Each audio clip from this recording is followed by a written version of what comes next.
2 دن ہو گئے ہیں میڈیا پہ کافی باتیں جو ہے وہ پارک ویو کے بارے میں اور میرے بارے میں ہو رہی تھیں، تو میں نے پہلے تو کوشش کی کہ میں اس بات کو نظر انداز کروں، اور جو لوگ بھی پوڈ کاسٹ کے ذریعے یا مختلف ڈس انفارمیشن پھیلا رہے تھے تو پہلے تو میں نے ان کو نظر انداز کیا، لیکن میرے خیال میں کہ لوگوں تک جو حقائق ہیں ان کا پہنچنا بھی ضروری ہے، اس لیے میں نے مناسب سمجھا کہ میں کم از کم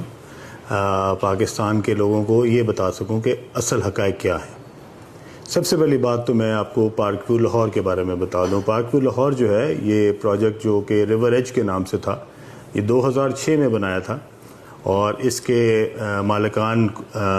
اور تھے، اور انہوں نے یہ 2006 میں اس کا NOC لیا ریور ایج کا، اور یہ ریور ایج جو ہے اگلے 4 سال تک انہی مالکان کے پاس رہا۔ ان کا کوئی لون کا ایشو تھا بینک سے، اور بینک نے جو ہے ان کا لون ڈیفالٹ ہونے کے بعد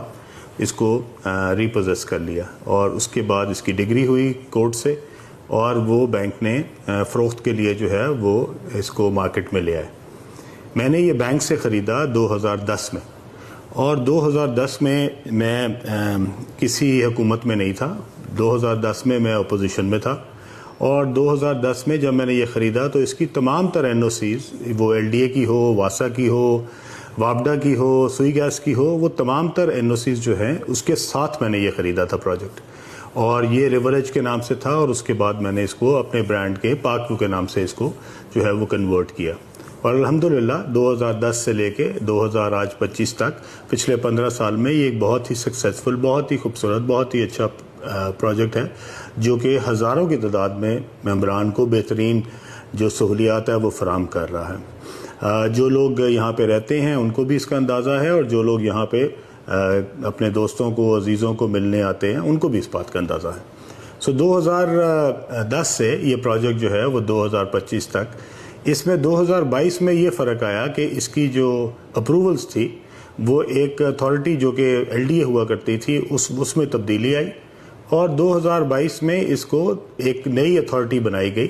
جو کہ ریور راوی اربن ڈیولپمنٹ اتھارٹی کے نام سے ہوئی، اور جس کو نام روڈا رکھا گیا، اور اس وقت کی حکومت نے اس کو بنایا تھا 2 3 4 مقاصد کے لیے۔ میں ان تمام تقاریب میں موجود تھا جس میں اس وقت کے وزیر اعظم جو ہیں وہ آئے تھے، اور انہوں نے ہمیں بتایا تھا کہ ہم نے روڈا کیوں بنایا۔ روڈا انہوں نے اس لیے بنایا تھا کہ سب سے پہلے جو ہے وہ لاہور شہر کو ایک طرف، اور دوسری سائڈ پہ شیخو پورہ کو، اس کو محفوظ بنایا جائے گا فلڈ سے، اور لاہور کے ساتھ جو ایک بہت خوبصورت ایک جھیل بنائی جائے گی ریور پہ، اور وہ تقریباً 27-30 کلومیٹر لمبی ہوگی، اور اس کے آگے ایک بیراج بنایا جائے گا، اور اس لیک کو دونوں سائڈوں سے خوبصورت کر کے اس کے دونوں سائڈوں پہ ایک 300 فیٹ کی سڑک بنائی جائے گی جو کہ دونوں سائڈوں پہ ہوگی، ایک بند بھی ہوگا اور یہ سڑک بھی ہوگی جو دونوں جو سائڈز ہیں ان کو محفوظ کرے گی ریور راوی کے فلڈنگ سے، اور اس کے ساتھ ساتھ اس کے دونوں طرف بہت خوبصورت جو ہے وہ انفراسٹرکچر بنایا جائے گا۔ اس انفراسٹرکچر میں انہوں نے بتایا تھا اس وقت کے وزیر اعظم نے کہ یہ تقریباً $20 ارب کا پروجیکٹ ہے، اور اس کے اوپر ہائی رائز بلڈنگ بنے گی، اپارٹمنٹ ٹاورز بنیں گے، کارپوریٹ ٹاورز بنیں گے، شاپنگ مالز بنیں گی، اور یہ ساری جو چیزیں ہیں اس کے لیے روڈا نے جو ہے وہ زمین ایکوائر کرنی بھی شروع کر دی ہے۔ وہ جو زمین ایکوائر کی گئی اس کے بعد وہ زمین ایکوائر کے اندر پارک ویو کا کوئی عمل دخل نہیں تھا۔ وہ جو ڈیولپرز چنے گئے جو کہ وہ اس زمین کو ایکوائر ہو کر رہے تھے لوگوں سے سرکاری طور پہ، اور اس کے بعد اس کے اندر وہ پارٹنر بنے، اس میں پارک ویو یا میں شامل نہیں ہیں۔ اور وہ کون لوگ ہیں، وہ کون ڈیولپرز ہیں جنہوں نے لوگوں سے 2-2 لاکھ کی زمین لی اور اس کے بعد اس کو 2-2 کروڑ روپے کنال کے حساب سے بیچا؟ میں کم از کم ان میں شامل نہیں ہوں۔ آپ ان کے نام جو ہے وہ چیک کر سکتے ہیں کہ روڈا کی لسٹ میں شامل ہوں گے کہ وہ کون لوگ ہیں۔ پارک ویو کے اندر 1 انچ زمین بھی ایکوائر نہیں کی گئی۔ پارک ویو کی تمام تر زمین جو ہے وہ ہم نے لوکل ذمہ داروں سے منہ مانگے قیمت پہ خریدی۔ اس کے اندر کوئی سرکاری زمین، کوئی سرکاری رقبہ، کوئی سرکاری جو ہے وہ ایریا جو ہے وہ اس کے اندر شامل نہیں ہے۔ ٹوٹل پارک ویو جو ہے وہ پرائیویٹ اونر سے خریدی گئی اور پرائیویٹ جو ہے اس کو بنایا گیا۔ اس میں کوئی سرکاری ہمیں کسی قسم کی ایکوزیشن یا کوئی سرکار کی طرف سے کوئی مدد ہم نے نہیں لی ہوئی، نہ ہم نے اس سے پچھلی حکومت میں لی، نہ اس حکومت میں لی۔ اس وقت تک ہمارے پاس 1 انچ زمین بھی جو ہے نہ وہ سرکار کی کسی بھی ادارے کی ہے، اور نہ ہی ہم نے کوئی زمین کسی بھی لوکل زمیندار سے تھرو لینڈ ایکوزیشن کلیکٹر اس کو کوئی ایکوائر کرایا۔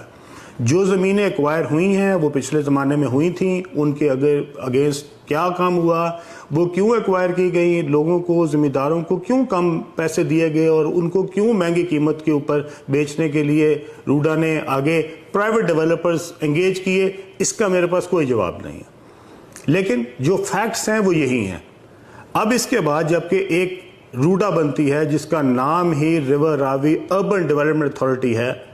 آج جب لوگ کہتے ہیں کہ جناب یہ زمین تو گرین تھی، اس کو براؤن بنا دیا گیا، تو میں ان سب سے پوچھنا چاہتا ہوں کہ میرے بھائی، یہ جب روڈا بنی تھی یہ زمینوں کو گرین کرنے کے لیے بنی تھی؟ یہ ریور کے دونوں سائڈوں پہ جو ہائی رائز بلڈنگیں ہیں جو روڈا کے ماسٹر پلان کا حصہ ہے، کیا وہ گرین ایریا میں بننی تھی؟ یہ سارا زمین جو تھی یہ براؤن ڈکلیئر ہوئی تھی، اس کے بعد ہی یہاں پہ این او سی ملے تھے۔ روڈا نے یہ تمام تر رسپانسبلٹی اس کو محفوظ کرنے کی، اس کے اوپر سڑکیں بنانے کی، اس کے اوپر جھیل بنانے کی، اس پہ بیراج بنانے کی، اس کو سیلاب سے محفوظ کرنے کی، اس کے سیور کی، اس کے بجلی کے کنیکشنز کی، یہ سب ذمہ داری روڈا نے لی، اور روڈا نے اس کے اگینسٹ ہم سے فیس چارج کی۔ اب تک ہم اربوں روپے کے حساب سے جو ہے وہ روڈا کو جمع کرا چکے ہیں۔ اس کے اگینسٹ روڈا نے یہاں پہ ایک روپے کا کام نہیں کیا۔ یہاں پہ کوئی سڑک نہیں بنی، یہاں پہ کوئی بند نہیں بنا، یہاں پہ کوئی بیراج نہیں بنا، یہاں پہ کوئی جھیل نہیں بنی، یہاں پہ کوئی 1 روپے کا بھی کام جو ہے وہ یہاں پہ نہیں کیا گیا۔ اس کا جواب روڈا دے گی۔ ہم نے جو پیسے روڈا کو جمع کرائے وہ ممبران کی طرف سے ایک ممبر کو، ایک گھر کو جو ہے اس کی فیس چارج کی گئی، اور وہ تمام تر جو ہے وہ روڈا نے وصول کی۔ اب آ گئی براؤن اور گرین۔ یہ رقبہ جب سے روڈا بنی ہے یہ کبھی بھی گرین نہیں تھا، یہ سارا رقبہ براؤن تھا، اسی لیے ہی روڈا بنی تھی۔ ادروائز اس کو صرف اس لیے نہیں بنایا گیا کہ یہاں پہ جنگلات لگانے تھے یا یہاں پہ باغات لگانے تھے، یہاں پہ کمرشل ایریاز بننے تھے، یہاں پہ ہائی رائز بننی تھی۔ اگر روڈا کے کمرشل ایریاز بن سکتے ہیں، اور اگر اس زمین کے اوپر روڈا شاپنگ مالز بنا سکتی ہے، یا پرائیویٹ ڈیولپرز مل کے اکٹھے کر کے اس کے اوپر جو ہے وہ اپنے شاندار منصوبے بنا سکتے ہیں، تو پارک بھی اپنے 5 مرلے کے مکان کیوں نہیں بنا سکتی؟ مجھے نہیں سمجھ آئی کہ یہ سب لوگ جو میرے اوپر الزام لگا رہے ہیں، کس چیز کا الزام لگا رہے ہیں؟ ہم نے کون سا کام غلط کیا؟ کیا ہم نے میرے پریشر کی وجہ سے وہ براؤن جو ہے وہ جو گرین تھا وہ براؤن ہوا؟ یہ تو جناب اس وقت کے منتخب وزیر اعظم نے یہ فیصلہ کیا تھا، اور وہ اس پہ بڑا جو ہے وہ بڑا پراؤڈ فیل کرتے تھے، اور انہوں نے اس کے لیے باقاعدہ کمپین کی، وہ باقاعدہ ایک ایڈ میں بھی آئے، اور وہ ایڈ جو ہے وہ روڈا نے چلایا، جس کے اندر انہوں نے بڑے اپنے فخر سے کہا تھا کہ میں یہ $20 ارب کا پروجیکٹ لانچ کر رہا ہوں، اور اس کے لیے انہوں نے وہاں پہ جا کے خاص طور پہ گراؤنڈ بریکنگ کی۔ اس فنکشن میں بھی بیٹھا تھا، اور اگر آپ اس کی کلپنگ نکالیں تو انہوں نے خاص طور پہ میرا ذکر بھی کیا وہاں پہ۔ تو اس لیے میں اپنے تمام دوستوں سے کہنا چاہتا ہوں کہ ایک چیز، ایک مشکل وقت ہو تو کسی دوست کے لیے اگر آپ کوئی اچھائی نہیں کر سکتے تو اس کے لیے اتنی، میرے خیال میں اس قدر اس لیول تک جا کے اس کو کرٹیسائز کرنا جبکہ فیکٹس کا آپ کو پتہ بھی نہ ہو، یہ بہت زیادتی ہے۔ اور میرے خیال میں ان تمام پوڈ کاسٹرز کو جنہوں نے شاید اس سے کچھ پیسے تو ضرور بنا لیے ہوں گے، لیکن ان کو کم از کم اس کا ورژن،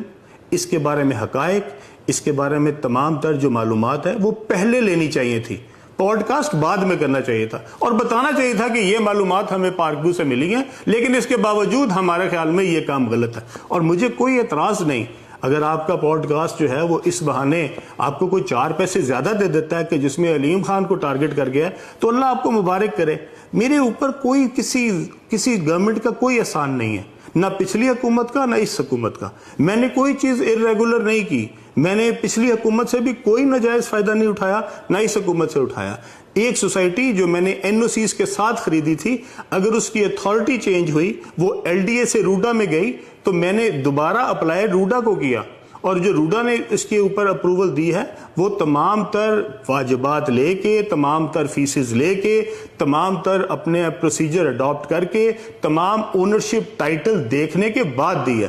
اور اگر اس کے اندر کسی کو لگتا ہے کہ اس کے اندر روڈا نے کوئی مجھے اسپیشل فیور دیا ہے تو برائے مہربانی ضرور لے کے آئے سامنے. دوسری بات جو ہے وہ یہ ہے کہ یہاں کے جو مکین ہیں، جو ممبرز ہیں، میں اپنے تمام دوستوں کو بتانا چاہتا ہوں یہ وہ سوسائٹی ہے جس کے اندر میرے والدین کی قبریں ہیں، اور یہ سوسائٹی مجھے اپنے دل و جان سے زیادہ عزیز ہے. اور میں اس سوسائٹی کے اندر صرف کاروبار نہیں کرتا، یہ جہاں پہ یہ جو ممبرز رہتے ہیں یہ میرے خاندان کا حصہ ہیں، اور میں ان سے اتنی ہی محبت کرتا ہوں جتنے اپنے بہن بھائیوں سے کرتا ہوں. اس لیے اگر کوئی ایک گھر بھی اس سے افیکٹ ہوا ہے اور کسی ایک کا بھی کوئی نقصان ہوا ہے تو انشاءاللہ تعالی میں ان کا بھائی بن کے ان کے لیے اسی طرح حاضر ہوں گا جس طرح میں اپنے سگے بہن بھائیوں کے لیے حاضر ہوں. اور انشاءاللہ تعالی اس میں کوئی بھی ایک بھی ممبر کسی کو بھی انشاءاللہ تعالی ہم اس وقت اکیلا نہیں چھوڑیں گے. ہم اس کے ساتھ ہیں، کھڑے تھے، کھڑے ہیں، اور انشاءاللہ آئندہ بھی کھڑے رہیں گے. اس لیے پورے پاکستان میں تباہی مچی ہوئی ہے، سیلاب پورے پاکستان میں لوگوں کے گھروں کو تباہ کر رہا ہے. برائے مہربانی میری آپ سے گزارش ہے، یہ جتنے ہمارے پوڈ کاسٹ دوست ہیں کہ آپ اب یہ پکڑ کے ان علاقوں میں چلے جائیں جن کا پرسان حال کوئی نہیں. یہ ممبر کے لیے علیم خان موجود ہے، ان ممبرز کے اوپر ان کا بھائی موجود ہے، ان کی تو دیکھ بھال میں کر لوں گا. اب باقیوں کے لیے آپ ذرا ماشاءاللہ من نکلیں، اور پورے پاکستان میں جو سیلاب سے تباہ کاریاں ہو رہی ہیں، جو لوگوں کے بیچارے بے گھر ہوئے ہیں، جن کے پاس وہاں پہ نہ رہنے کے لیے رہا ہے نہ کوئی کھانے کے لیے رہا ہے، برائے مہربانی اب ان کی جا کے نشاندہی کریں اور ان کو لوگوں کو دکھائیں. ادھر ان کو یہ سمجھتے تھے کہ شاید علیم خان جو ہے وہ ڈوب گیا ہے یا سوسائٹی ڈوب گئی ہے. بھائی علیم خان بھی اللہ کے کرم سے اسی طرح موجود ہے، اور یہ سوسائٹی بھی انشاءاللہ اللہ کے کرم سے موجود ہے، اور اس سے زیادہ انشاءاللہ تعالی ہم توانائی سے، اس سے زیادہ انشاءاللہ تعالی ہم اس سوسائٹی کو خوبصورت بنائیں گے جو اس سے پہلے ہم بنا رہے تھے. اس کے ساتھ وہ لوگ جن کا کام سوائے نیگیٹو پھیلانا ہے، میں ان سے کہنا چاہتا ہوں کہ اگر کوئی لوگ مشکل میں ہوں، کوئی ممبران مشکل میں ہوں، کوئی لوگوں پہ کوئی اللہ کی طرف سے مشکل آئی ہو، تو اس موقع کے اوپر کوشش یہ کرنی چاہیے کہ آپ کسی کی ہیلپ کریں، کسی کے لیے مددگار ثابت ہو. اور اگر آپ اس موقع کے اوپر سمجھتے ہیں کہ آپ نے کوئی پرانا سکور تھا جو کہ برابر کرنا ہے، یا آپ کا حسد جو ہے وہ آپ کو مجبور کر رہا ہے کہ آپ نے ضروری پوڈ کاسٹ کے ذریعے اپنے جو اندر کے آپ کے جذبات ہیں وہ نکالنے ہیں، تو اللہ آپ کو مبارک کرے، اللہ آپ کو کوئی توفیق دے کہ اللہ آپ کو جو ہے وہ کوئی سمجھ دے، اللہ آپ کو بہتر کر دے کہ آپ لوگوں کے مشکل میں تماشا بنانے کی بجائے اور ہنسنے کی بجائے آپ کسی لوگوں کے ساتھ کھڑے ہو سکیں اور ان کے مشکل وقت میں ان کے لیے آسانی کا باعث بن سکیں. اللہ تعالیٰ ہم سب کا حامی و ناصر ہو. اللہ تعالیٰ پاکستان کو جتنے بھی آفات ہیں اللہ تعالیٰ ان سے محفوظ رکھے. یہ جتنے لوگ اس وقت پاکستان میں سیلاب کی تباہ کاریوں کی وجہ سے پریشان ہیں، اللہ تعالیٰ ان کے اوپر خاص رحم فرمائے. اور انشاءاللہ تعالیٰ میرے بس میں جو کچھ ممکن ہوگا انشاءاللہ تعالیٰ نہ صرف پارک ویو کے ممبران کے لیے بلکہ پورے پاکستان کے لیے میں جہاں جہاں جا سکا، جہاں میری فاؤنڈیشن کام کر سکی، انشاءاللہ تعالیٰ میں ضرور کروں گا. آپ سب کا اللہ حافظ و ناصر ہو. بہت شکریہ.